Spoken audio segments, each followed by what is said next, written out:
Okay, so let's talk about the history of preserving the harvest. So Will Durant in the History of Civilization says, "We shall call primitive all tribes that make little or no provision for unproductive days."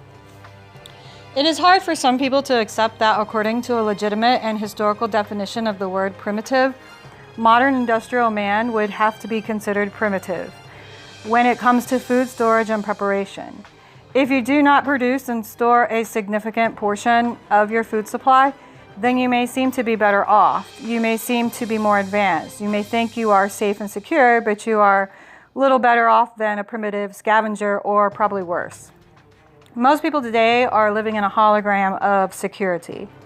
So why are modern urbanites fooled into thinking they are an advanced culture? Because they eat 3 meals a day? Through time, the industrial culture of the just-in-time system that produces, transports, and delivers food items has become so consistent that it seems to be invincible to interruptions. Also, most people have never been forced to miss a meal. They think that food appears magically and that it will always be there. But a simple study of history and the inevitable judgment and destruction of every advanced culture should drive a stake into the heart of these misconceptions. Sadly, most people today are more into sports games and the newest technology and whatever is coming out of Hollywood than they are of history. So more from Durant. The wilder tribes among the American Indians considered it weak-kneed and unseemly to preserve food for the next day. The natives of Australia are incapable of any labor whose reward is not immediate, and every Hottentot is a gentleman of leisure. And with the Bushmen of Africa, it is always either feast or famine. The historian Will Durant wrote this back in 1938 when it still paid to tell the truth. His point was that personal food preservation was and is a sign of advanced civilization. Primitive tribes either adapted to a lifestyle including food storage and preservation, or they disappeared. Those who refused to practice the long-term preservation and storage of food supplies quickly died away from starvation, war, genocide, or whatever event that brought about the destruction of their society. Many tribes who would not adapt or who did not pass from hunter-gatherers to farmers became the slaves of those who did. Carelessness for the future amounted to a death sentence prior to the advent of the industrial consumer economy and the hologram of security it has provided. Modern society has now, over the past 100 years, reinstituted the cult of carelessness by allowing men to prosper without thinking. Survival thinking is now to be done corporately instead of individually. Hunting, gathering, sowing, reaping, all of these survival skills are accomplished by proxy because the people are far too dainty and sensitive to care for themselves. Provision is now the work of specialists and is none of your concern. Your job is to work at your assigned chore like a cog or widget in a machine, earn money, and spend it on stuff you do not need and that can do no eternal good. Needless consumption is the guarantee of survival in a Ponzi scheme of epic proportions. God had from the beginning commanded men to work the soil, to till it, and to cause it to bring forth by the sweat of the brow.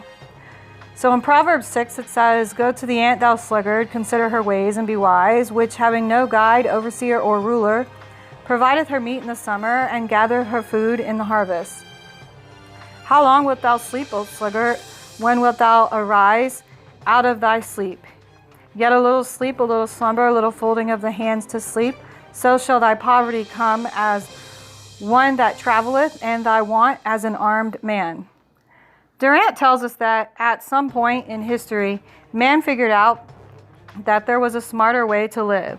Finally, nature taught man the art of provision, the virtue of prudence, and the concept of time. Watching woodpeckers storing acorns in trees, bees storing honey in hives, man conceived the notion of laying up food for the future. He found ways of preserving meat by smoking it, salting, freezing, or better still, he built granaries secure from rain and damp, vermin and thieves, and gathered food into them for the leaner months of the year. Slowly it became apparent that agriculture could provide a better and steadier food supply than hunting could. So let's begin with salt. The Greeks harvested salt from the ocean and used that salt to buy slaves from the slave merchants. If they were good and hardworking slaves, this is where the phrase came from, worth their weight in salt. Meat was salted for preservation. Salting, smoking, and lacto-fermentation were the first means of long-term preservation of food. We're often mentally enslaved by the little that we actually know. While studying preservation methods, I learned that in the hottest parts of Africa, villages would butcher whole cattle and preserve the meat by drying it. How could this be, I thought? Didn't the meat go bad in the heat? Well, no, actually it didn't. As they butchered the animal, the cutters would cut chunks of meat off into strips and immediately drop the meat into salt water. After a good soaking for several hours, the meat was hung in a large roofed and screened drying hut. Now, contrast this to our way of thinking, which is that we need to butcher in a cold environment or the winter, and then we must immediately freeze and or can or jar the meat, leaving me more ignorant than so-called primitive man. More research into primitive preservation techniques taught me about lacto-fermentation of meats and sausages. Actually, you can lacto-ferment just about anything. So lacto-fermentation, simply put, is the lactobacilli are naturally occurring good microbe in soil and on the surface of vegetables. Salt is needed to fend off pathogenic bacteria, while the lactobacilli grow to a population high enough to shut out pathogens. It is not only a good preservation method, but a way of replenishing the natural flora of the gut, improving digestion, and perhaps protecting you from illness. All right, so next is the root cellar. Root cellars were originally dug in northern climates in order to preserve summer and fall vegetable crops from freeze damage. Then there's the smokehouse. And meat and other foods can be smoked using methods that range from a very simple and primitive setup to a very technical or advanced setup of a smokehouse. In what would become a common historical process, indigenous peoples in North America discovered that meat that was hung near fires kept for longer and tasted better than food that was merely dried in the sun. Dried smoked meats, now an expensive delicacy, were once the common food of the poor. Next is the ice house and the spring house. So an ice house is a very well insulated building built either below ground, above ground, or in some combination of the two, designed to store ice for long periods of time during warmer periods of the year. A spring house is a rock or concrete building built where cold water can be diverted into it for the purpose of keeping food cold. Jars and crocks of food, such as milk or butter, could be placed in the water to stay cold. And then finally there is canning or jarring, which was invented in 1809. Canning usually means to preserve food for long-term storage by preparing it in cans or jars and utilizing heat and or pressure to kill dangerous bacteria. As far as survival skills go, canning is not an automatic default option. It is a relatively new thing. Unlike most purely agrarian preservation techniques, the practice of canning came about because of war and the inevitable need to feed moving armies.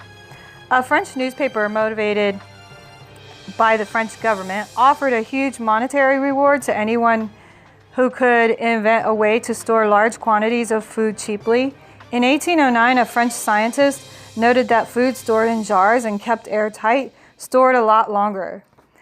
No one knew why this phenomenon happened for another 50 years until Louis Pasteur proved that microbes were what caused spoilage. However, with canning, there is always a continuous need for canning jars, lids, bands. Pressure canning as a practice is subject to disruption if we are unable to replace the canner or its parts if there's a problem with them. Canning then falls into the category of intermediate means. If it is not simple and sustainable without large amounts of outside store-bought input, it cannot be trusted as a workable solution if things go really bad for a long time. So canning remains in the category of intermediate means, such as solar, when building a house or going off grid, would be intermediate mean. Also, canning destroys most of the natural living good enzymes and microbes in the food, which means that some of its nutritional and health value is lost. From my studies, it seems that lacto-fermentation can be a much healthier long-term preservation method than canning. We need to consider and study how agrarians in the past centuries, before the advent of modern food preservation techniques, were able to survive and thrive without these newer means. There is nothing inherently wrong with technology or progress. Nothing is bad just because it is new, except doctrine, of course. You hear a lot these days of fear and loathing about preppers, survivalists, and homesteaders. So really, what's the difference? Well, unless people eventually learn, like their ancestors did, how to really survive and thrive off the land for long periods of time without the aid and support of the so-called civilization that has abandoned them, they will not survive in any meaningful sense of the word. By this I mean that none of these categories of people desires to make a wholesome change in the very principles and worldview that inform their decisions. Neither group desires to be dependent on God and His Word, and neither wants to give up modern comfort and modern security in order to throw themselves on the mercy and to expect the providence of a holy and righteous God. If it is a good idea to be prepared in case of the failure of the prevalent world system, then why not start living that way now? If it is logical to learn how to live without a system that we all think is broken or will break, why not just work towards learning to live without it altogether? Well, it seems people will prepare for events and hardships, but only so long as their fundamental principles are not challenged. They will accept disaster as a temporary disruption in their lives, but they will not accept the idea that the very fundamentals of their industrial commercial society are anti-Christian, as well as mentally and spiritually crippling. They will not accept that the way they have chosen to live is why the system is evil and must eventually collapse. So to change the analogy a little, we can know that different people will stay in the spiritual and cultural Sodom for differing reasons.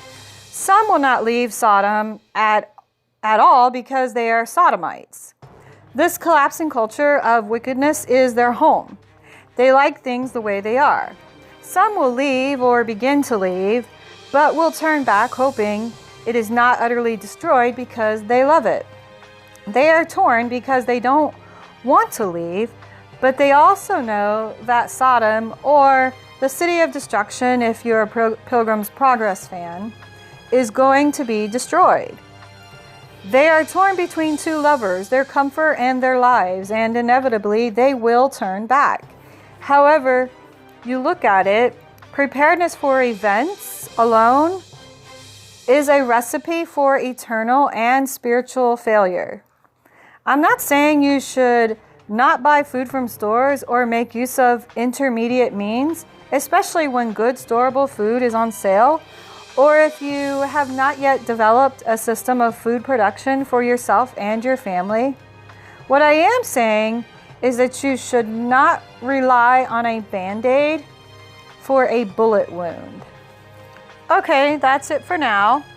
Thumbs up if you like this video and you'd like to see more of them. And remember, a simple life is a beautiful life.